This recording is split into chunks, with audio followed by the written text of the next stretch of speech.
বাড়ি কই? বাড়ি ঢাকা। এই তোর কথা কথা এরকম, আর ঢাকা বাড়ি মানে? স্যার আপনি দেখেন না আমরা কি অন্যায়। তোর অরিজিন কই তাই বল।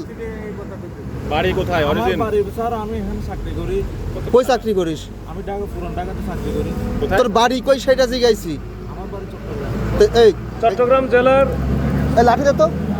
গোয়েন্দা পুলিশের বা ডিবির চলমান ধারাবাহিক অভিযানে চট্টগ্রাম তথা এই অঞ্চলের আলোচিত শীর্ষ সন্ত্রাসী মোবারক হোসেন ইমন ওরফে ডেভিড ইমন সহ যে 5 জনকে গ্রেপ্তার করা হয়েছে এবং তাদের দেখানো মতো বা তাদের কাছ থেকে একটি বিদেশি পিস্তল, 2টি এলজি সহ অন্যান্য দেশীয় অস্ত্র উদ্ধার করা হয়েছে। এই সংক্রান্তে আমাদের আজকে এই প্রেস ব্রিফিংয়ে আমরা উপস্থিত হয়েছি। 13 জুন 2026 সালে এই পাহাড়তলী এলাকায় আলোচিত যুবদল নেতা মাসুদ চৌধুরীকে প্রকাশ্যে পাহাড়তলী এলাকায় প্রকাশ্যে যে গুলি করে হত্যা করা হয়, এই ঘটনার সূত্র ধরেই আমরা কিন্তু কাজ শুরু করি তখন থেকেই। এবং এই ঘটনার সাথে যারা যারা জড়িত ছিল প্রত্যক্ষভাবে এবং পরোক্ষভাবে সবাইকে আমরা শনাক্ত করতে সক্ষম হই এবং তখন থেকে তাদের পিছনে আমরা লেগে থাকি। এইটার পিছনে কাজ করতে গিয়ে আমরা তাদের সম্পর্কে এই যে আমাদের যে গোয়েন্দা তথ্য, স্থানীয় তথ্য এবং আমাদের যে তথ্য প্রযুক্তির চুলচেরা বিশ্লেষণ, এটা করে আমরা গুরুত্বপূর্ণ অনেক তথ্য পাই এবং এই ধারাবাহিকভাবে আমরা কিন্তু লেগে আছি তাদের পেছনে।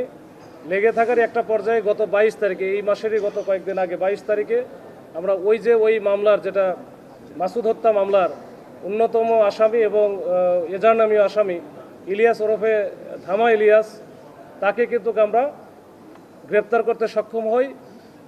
এটা ঢাকা থেকে, ডিএমপি এলাকা থেকে। ধামা ইলিয়াসকে গ্রেপ্তার করার পরে আমরা অনেক তথ্য আমরা তার কাছ থেকে, তাদের যে সন্ত্রাসী নেটওয়ার্ক, চাঁদাবাজদের যে নেটওয়ার্ক, এটা সম্পর্কে জানতে পারি।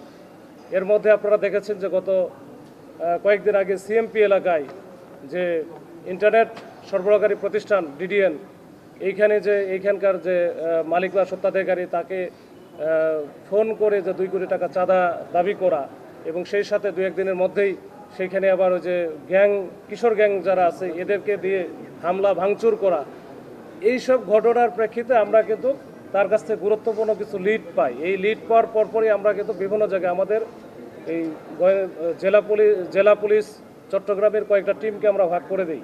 ভাগ করে এক একটা টিম এক এক দিকে আমরা পাঠাই এবং এটা কিন্তু একদিনের কাজ না, এটা কিন্তু হুট করে হয় নাই। আমরা জানি যে সে যাবে খুলনাতে, ওইভাবে আমরা রূপসার দিকেও আমাদের এটা ওই খুলনা জেলা পুলিশের সহায়তায় আমরা এটা চেকপোস্টের ব্যবস্থা রেখেছিলাম। কিন্তু ইতিমধ্যেই তারা তো বারবার আসলে অনেক ডিসিশনগুলো চেঞ্জ করে। তারা হঠাৎ করে দেখলো যে ওই গোপালগঞ্জ থেকে নড়াইলের দিকে ঢুকে যায়, তখন রাত্র আসলে প্রায় 3:30টার মতো বাজে। তো এই সময় আসলে আমরা তখন কুল পাই নাই। পরে নড়াইলের এসপি স্যারকে আমি ফোন দিয়েছিলাম, পরে আমি ওইখান থেকে বের হয়ে গেছে।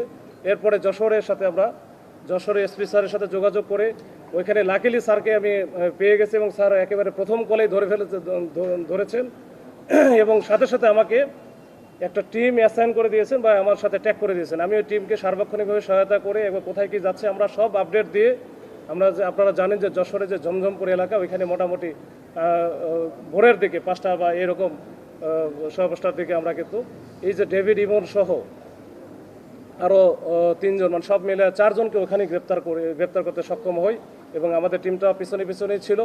তো ওখানে গিয়ে আমরা পরবর্তীতে শনাক্ত করতে পারি যে ডেভিড ইমন সহ আরও যে 3 জন আছে, সবাই আসলে তারা ক্লোজ অ্যাসোসিয়েটস এবং এরা কিন্তু একেবারে ওই যে শুটার বলা যায়, বিভিন্ন জায়গায় সন্ত্রাসী কার্যক্রম থেকে শুরু করে চাঁদাবাজি সকল কার্যক্রমে তারা ওস্তাদ।